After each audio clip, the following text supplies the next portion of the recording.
40 days, Goliath's challenge still echoed across the valley. King Saul and his army remained frozen, with no one willing to face the Philistine champion. While the nation's warriors trembled on the battlefield, life continued in Bethlehem.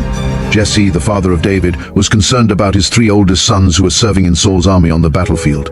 Wanting to know how they were faring, he called on David, his youngest son, to take some loaves of bread and cheese to his brothers. Jesse instructed, "Find out how they are doing, and bring me news of them." Without hesitation, David obeyed and went.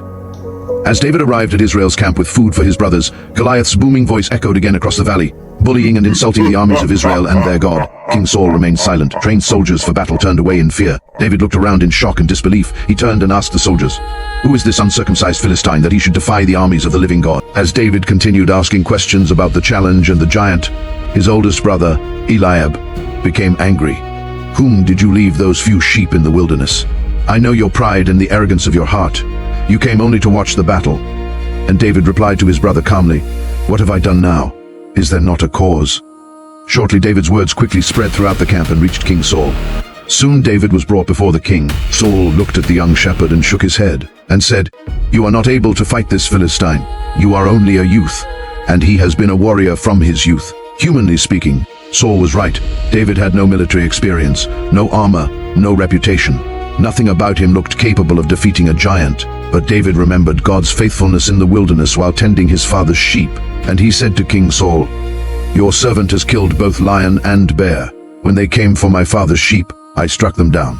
I rescued the sheep from its mouth, and when it turned on me, I seized it by its mane, struck it, and killed it. The Lord who rescued me from the paw of the lion and from the paw of the bear will rescue me from the hand of this Philistine." For the first time, Saul's face changed from disbelief to hope. Then Saul said to David, "Go, and may the Lord be with you." But before David left, Saul placed his own royal armor upon him. David tried it on, but it was heavy and oversized. He struggled to move. So David removed the armor and said, "I cannot wear this, for I have not tested it." And so the young shepherd was determined to step into the battlefield and challenge the giant with nothing but a sling and an unwavering faith in the living God. David refused to listen to the voice of discouragement, even when his brother and the king doubted his ability.